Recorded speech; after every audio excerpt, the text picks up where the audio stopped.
Au Burkina Faso, le président de la transition, le capitaine Ibrahim Traoré, a promulgué le 22 janvier 2024 la loi portant modification de la Constitution. La modification constitutionnelle promulguée introduit des innovations majeures dans la Constitution, notamment l'officialisation des langues nationales, la rétrogradation du français du statut de langue officielle à celui de langue de travail au même titre que l'anglais, la création du Conseil national des communautés et la suppression du Conseil économique et social, du médiateur du Faso et de la Haute Cour de justice.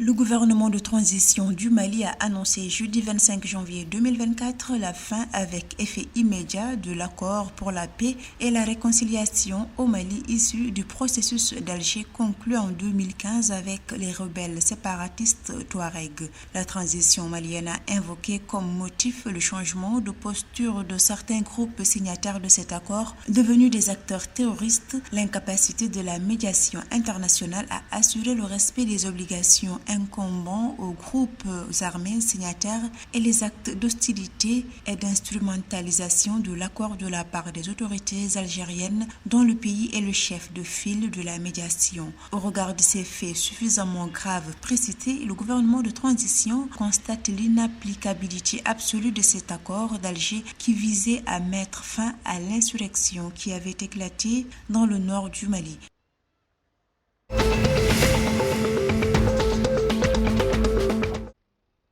La douane guinéenne indique avoir réalisé 105,93% de ses prévisions au titre de l'exercice 2023. Ce pourcentage correspond à un montant de 10 374,22 milliards de francs guinéens de recettes nettes mobilisées sur les importations et les exportations de marchandises. Pour le compte de cette année 2024, la réalisation des prévisions de recettes budgétaires de la douane guinéenne se chiffre à 20 452,908 milliards de francs guinéens.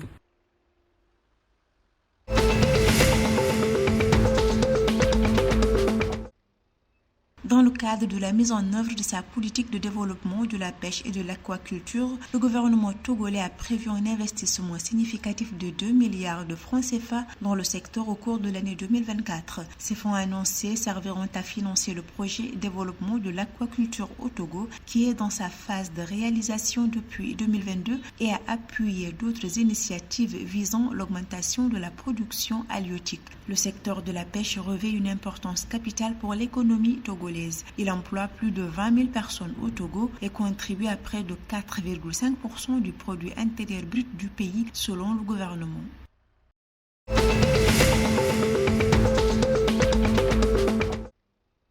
Selon le Premier ministre du Niger, Ali Mahaman Lamine Zein, une bonne partie de l'équipe de la Communauté économique des États de l'Afrique de l'Ouest CEDEAO qui était censée participer aux négociations entre le Niger et la CEDEAO en vue de la levée des sanctions infligées au pays ne s'est pas présentée à la rencontre. Pour rappel, une délégation de l'organisation sous-régionale était attendue à Niamey, la capitale nigérienne, le jeudi 25 janvier 2024. Toutefois, seul le Togo a accepté de faire le déplacement, indique le Premier ministre nigérian. À cet effet, Niamey indique que ceci constitue une entrave au choix du Niger d'aller dans le sens de la souveraineté pour sortir de cette traque de punition qu'on lui impose.